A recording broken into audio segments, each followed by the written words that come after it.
Hello, my name is Ella Cooper, and I'll be representing the affirmative side of today's debate on should sanctuary cities be abolished. It is because I agree with Donald Trump, the Republican presidential candidate, who says that the U.S. has become a dumping ground for everyone else's problems. People are bringing over drugs, they're bringing over crime, and some, I assume, are good people. But the senseless and totally preventable death of Catherine Steinle, who was killed by an immigrant living in the U.S. without permission earlier this year, is why we must secure the border immediately. It is not because I don't want more people coming over to America, but because those already living here need to be protected in the future, that I feel compelled to affirm today's resolution. Resolved, sanctuary cities should be abolished.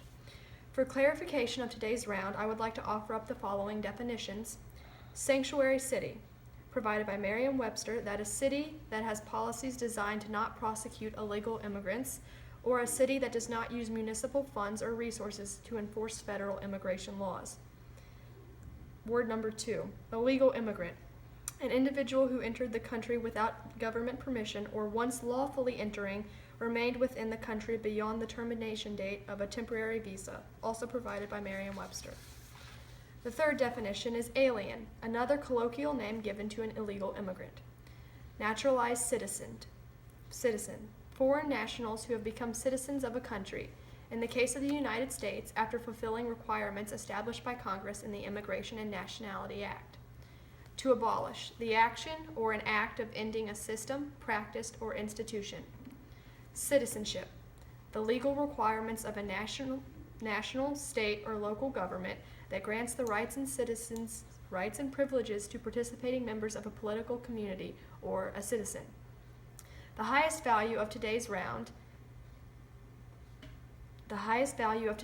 is security, which is defined by Merriam-Webster as the government's duty to protect its citizens, their lives, liberty, and their property. This value is important to today's round because the question of whether or not sanctuary cities should be abolished directly affects the safety of citizens of the United States. If illegal immigrants cannot be held accountable for their actions in certain areas and cannot face retribution for their deeds, it puts other naturalized American citizens at risk concerning a number of issues such as health and wellness, poverty, job prevalence, financial stability, protection, and taxation. The criterion for evaluating today's contentions are the protection of individual rights and the progression of social contract. The protection of individual rights is important because we ought to do that which allows each person to achieve what they deserve from their governments. The protections of rights like life, liberty, and property. The citizens who have earned their belongings to this country deserve to have their rights protected and upheld by the same government that created these freedoms. The progression of social contract is necessary. We ought to do that which is consistent with our contractual obligations to do something. People join governments for the purpose of having the government protect their interests and consequently give up unlimited freedoms for their protection. Therefore, we ought to do that which maintains both sides of safeguarding the nation as a whole and solidifying the rights of each American citizen that they have earned, without detracting from their liberties. In affirming today's resolution, I offer the following contentions. Contention 1. Abolishing sanctuary cities will make the nation safer. The warrant for this claim is sanctuary cities exist in 43 states, including Texas. Last year, sanctuary jurisdictions released almost 9,000 criminal immigrants into our communities. Roughly 1/4 of these illegal immigrants have been rearrested just months later for homicide, sexual abuse, or other serious crimes. Murder Rivera, a 41-year-old nurse, was killed in Lawrence, Massachusetts when illegal immigrant drug dealers allegedly shot her. Her killers were never prosecuted due to their citizenship statuses and the Massachusetts sanctuary citizen status. Innocent Americans have lost their lives to illegal immigrants without known criminal records who should have been deported. Some have blamed Obama's administration failure to secure our borders. Others have pointed to sanctuary city policies such as San Francisco's. Both policies, regardless of who is more responsible, have led to valuable lives being lost. Contention 2. Sanctuary cities put an unnecessary financial burden upon tax-paying citizens and the American as a whole. The warrant for this claim is the GOP has already begun adopting plans to ban funding to sanctuary cities, and therefore the cutting of these cities has already begun and should be completed. The House Appropriations Committee on Tuesday adopted an amendment into a spending bill that would make sanctuary cities ineligible for federal grants if they refuse to cooperate with federal officials in immigration cases. Republican Kevin Yoder offered the amendment to a bill that would fund the Department of Homeland Security following the recent killing of Catherine Steinle in San Francisco by an illegal immigrant. It's simply indefensible to simply harbor violent criminals, said Yoder, Republican Kansas representative in the House, who added that Congress must take action after the tragic incident. Real people's lives are at stake here. Contention 3. A large number of sanctuary cities increase the likelihood of American citizens' civil liberties being threatened or weakened. The amount of sanctuary cities within the United States is comparable to the large number of illegal immigrants within America's borders at any given moment. There are currently well over 11 million illegal immigrants who are being harbored within these nations' borders. This increasing number can make it difficult for legal citizens to experience the rights they are endowed and live a fulfilling life with the opportunities they deserve. North Carolina Governor Pat McCrory signed a bill into law a couple Wednesdays past that bans any policy that interferes with the enforcement of federal immigration laws. The Protection North Carolina Workers Act reins in local and municipal policies that disregard federal law by providing sanctuary or safe cities and public benefits like food stamps for individuals illegal in the U.S. We cannot allow our officials in towns and cities in North Carolina to make up their own rules, said the governor. The law also requires public contractors to verify a job applicant's right to work. For these following reasons, I would like to affirm today's resolution and say that sanctuary cities should be abolished. So, based on your beginning quote by Donald Trump, how do crime rates compare between immigrants and native counterparts? Because it made it sound like you're saying that these people are bringing in drugs and crimes and stuff like that. Well, the Center for Immigration Statistics has stated that 80% of all illegal immigrants will commit a serious crime in their lifetime, and 40% have already had a violent crime history. Mm-hmm. And how many situations do you know that are similar to this final situation that you brought up, the death of a woman? Moment.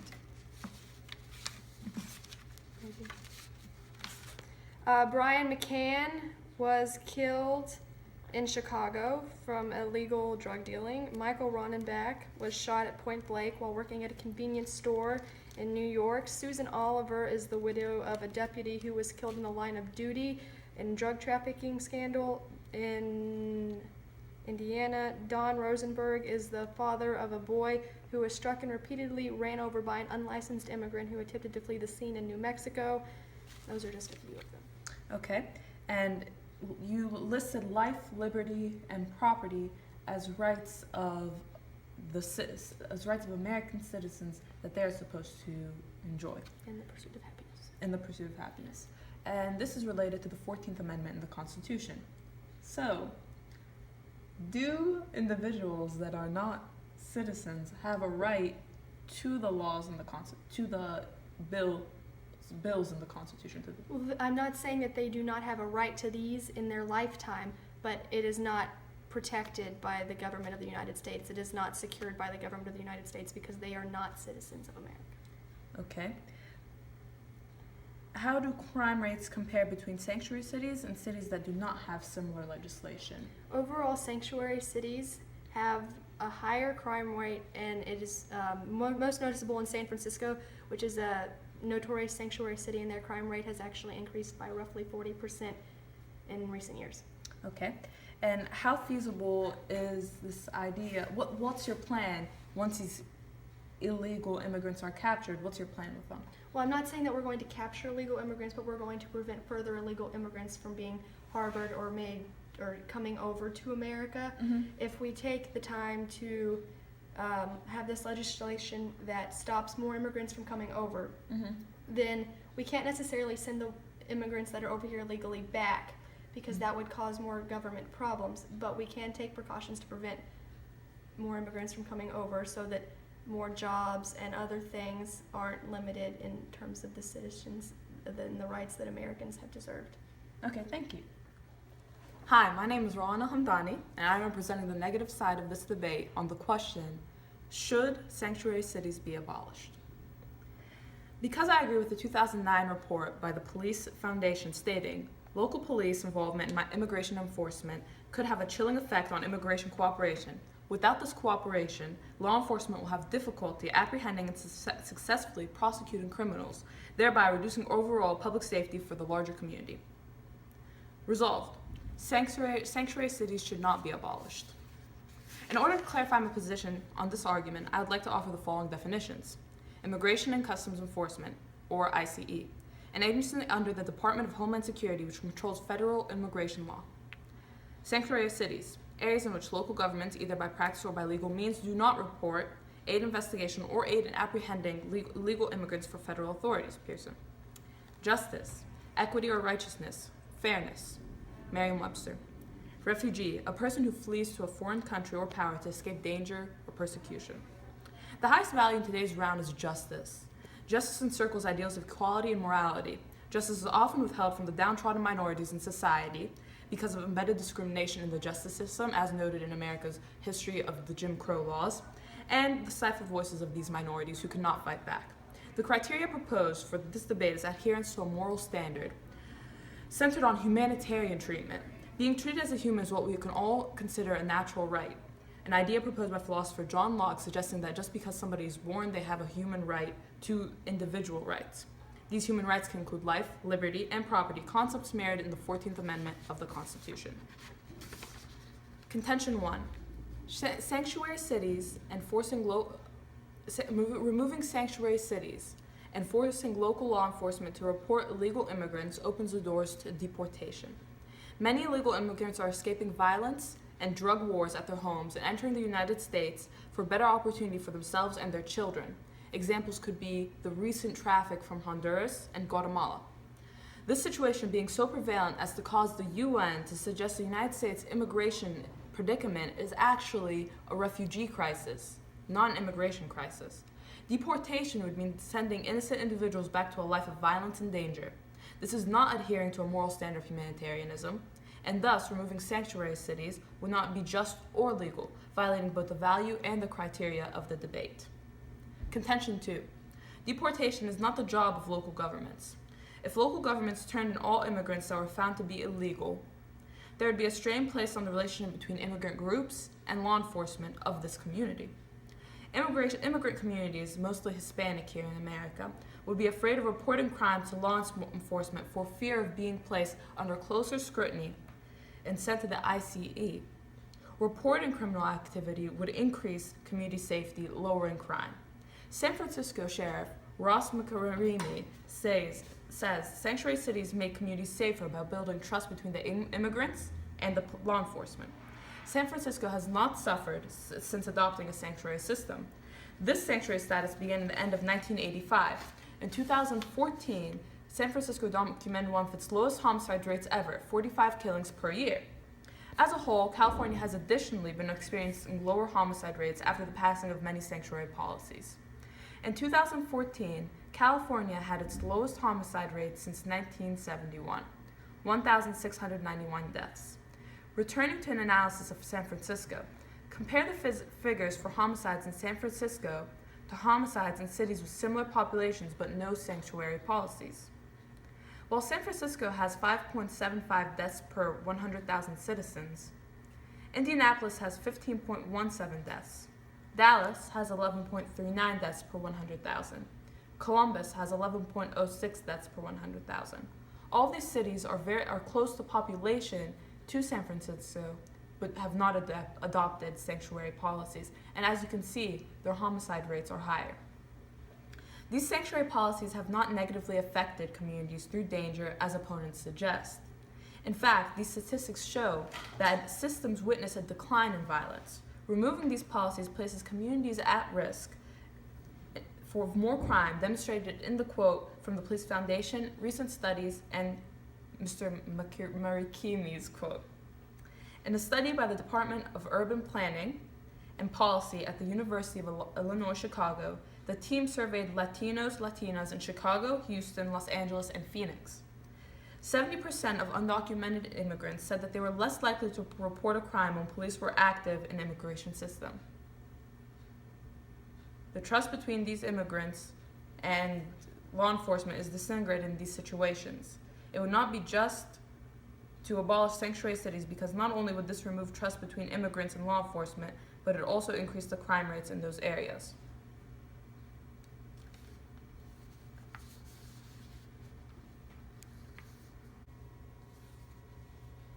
The trust between these immigrant groups and law enforcement is disintegrated in these situations.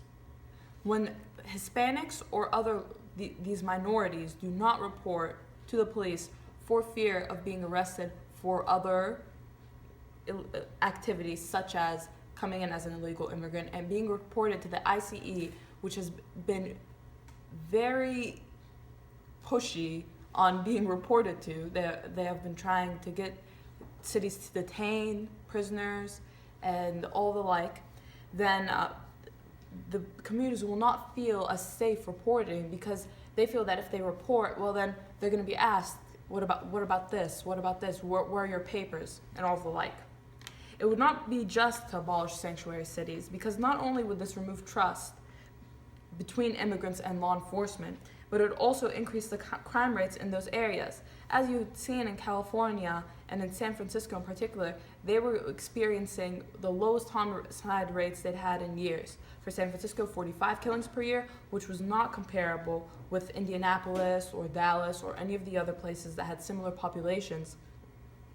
And California had the lowest homicide rate since 1971, which was 1,691 deaths. Contention 3.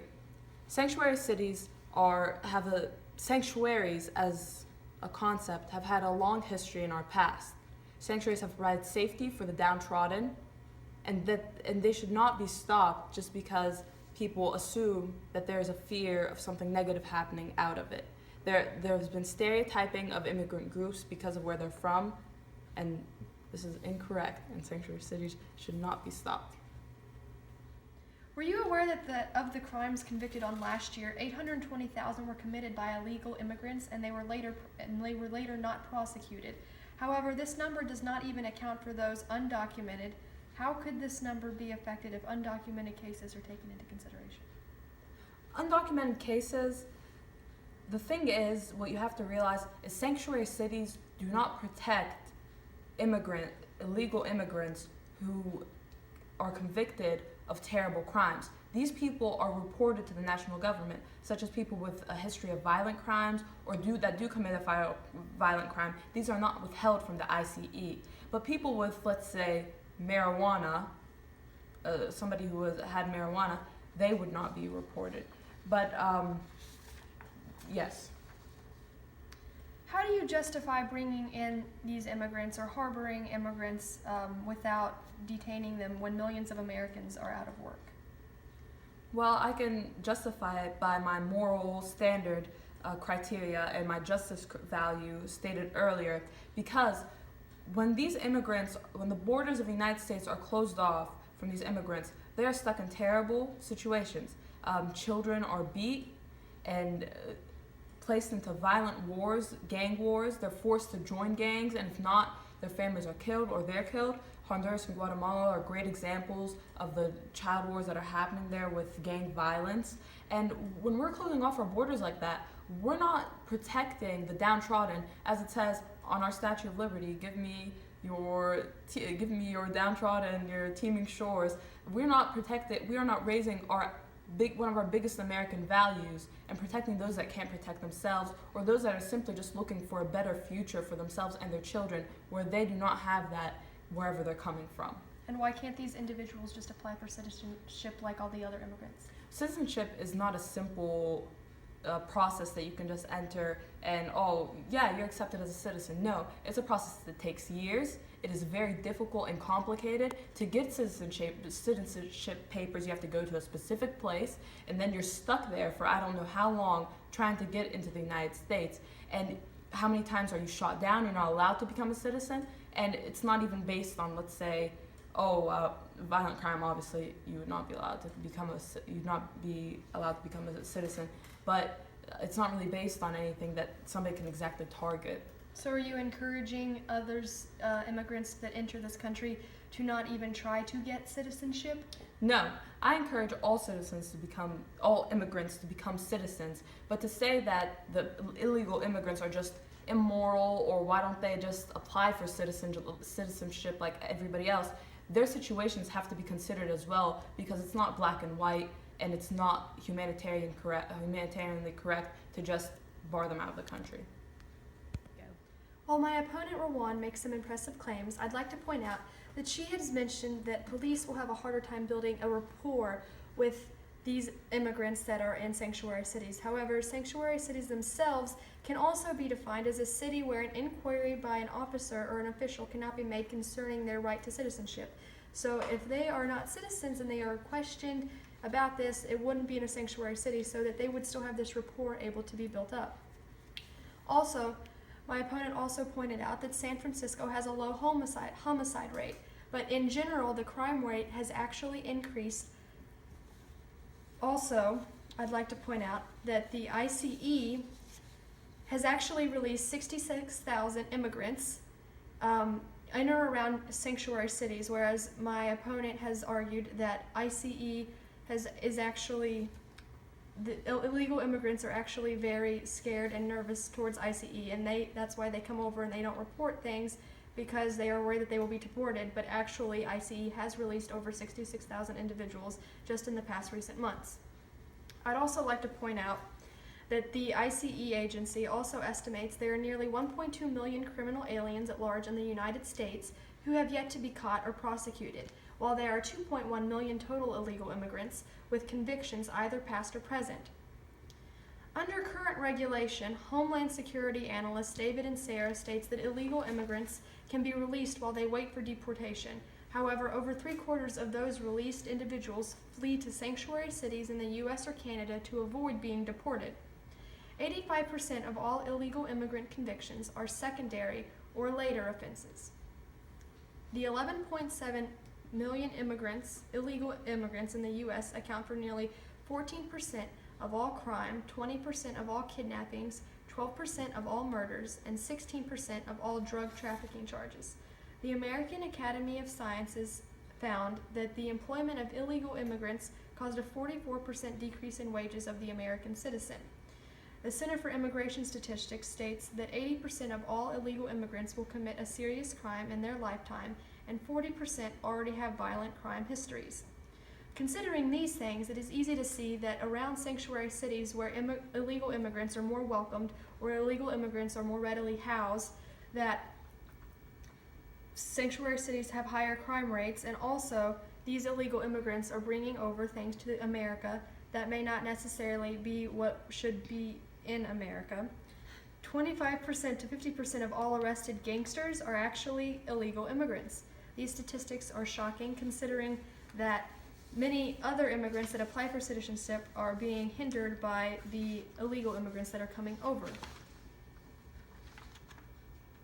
I'd also like to point out that my case isn't against allowing people to become citizenships. It is that we should limit illegal immigrants from coming over to America. Immigrants themselves could still apply for citizenship.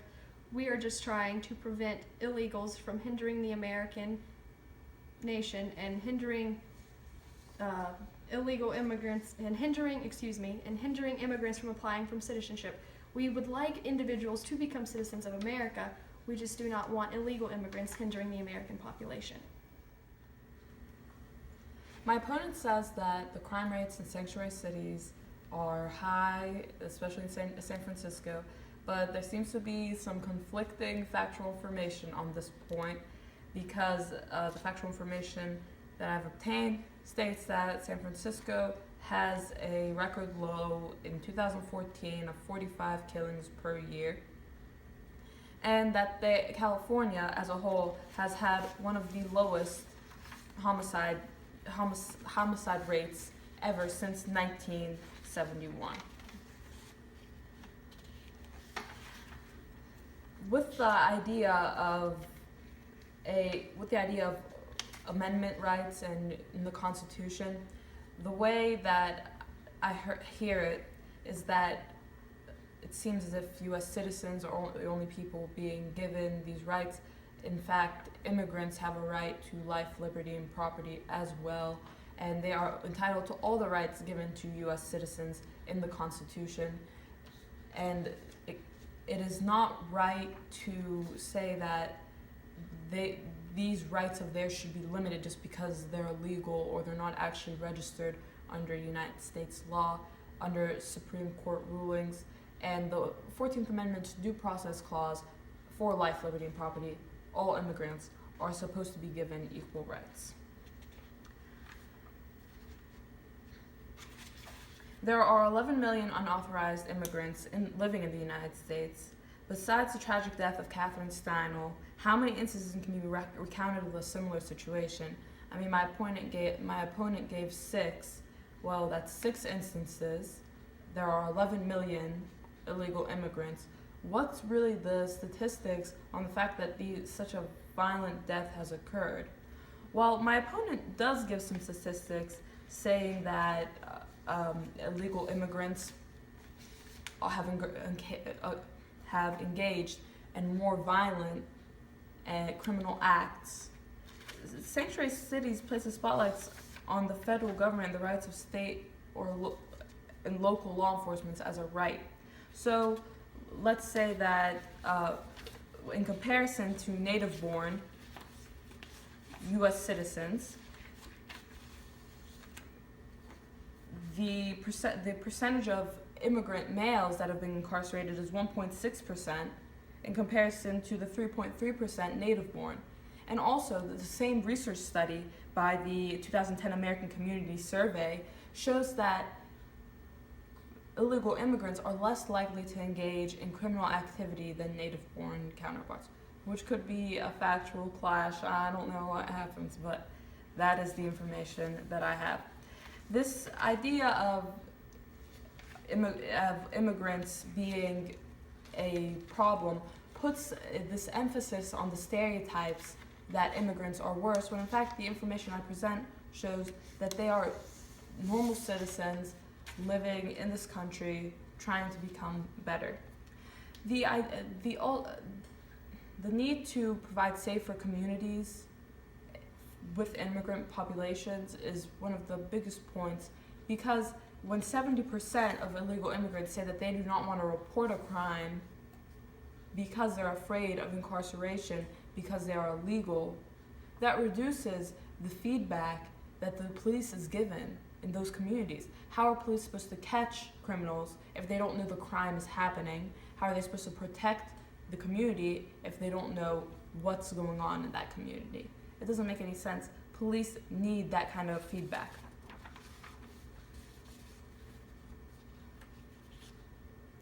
And with the ICE, while the ICE may have released 60,000 immigrants, the ICE, I'm not saying it's a bad institution.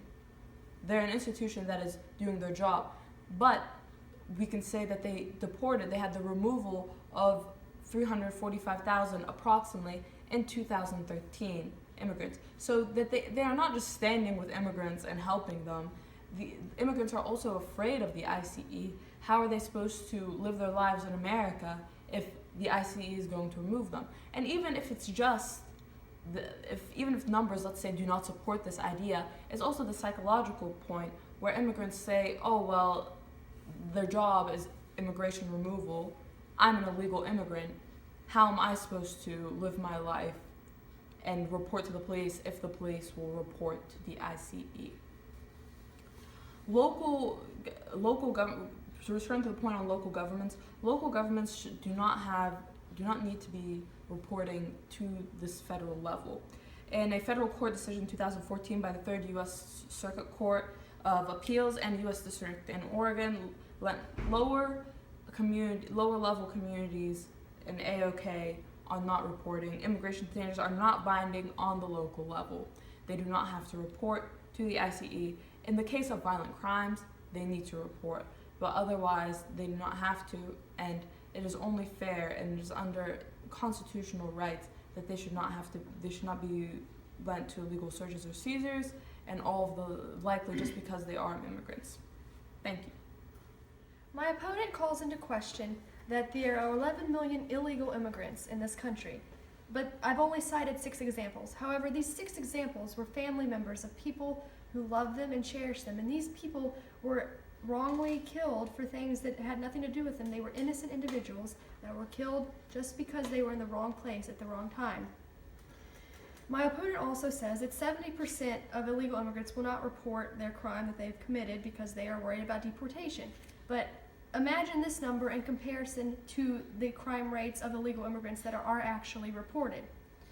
I'm also not saying that all illegal immigrants are convicts, but statistics are significantly alarming for that 14% of all crime in the United States are done by illegal immigrants, and that 80% of all illegal immigrants will commit a serious crime in their lifetime, whereas 40% already have.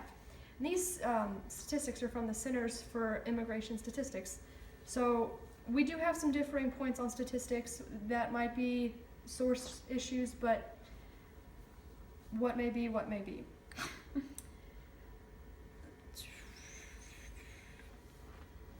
I'd like to revisit my contentions to summarize my points. Contention 1 was that abolishing sanctuary cities will make the nation safer. I'd like to point out that there are several sanctuary cities in existence. There are 43, and there are 9,000 criminal immigrants that are being released into our communities. Roughly 1/4 of these illegal immigrants have been rearrested in later months for homicide, sexual abuse, and other serious crimes.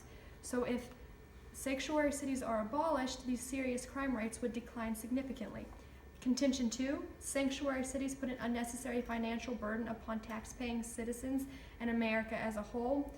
The GOP has actually already begun adopting plans to ban funding to sanctuary cities, and also it was noted that the American wage declines by 44% because of illegal immigrants and their jobs that they have taken in America. Contention 3, a large number of sanctuary cities increase the likelihood of American citizens' civil liberties being threatened or weakened. The amount of sanctuary cities within the United States is comparable to the large number of illegal immigrants within America's borders. So the increasing number can make it difficult for legal citizens to experience the rights they are endowed and the rights that they want to live, to have a fulfilling life, the rights to life, liberty, and the pursuit of happiness. I'd like to close with a quote.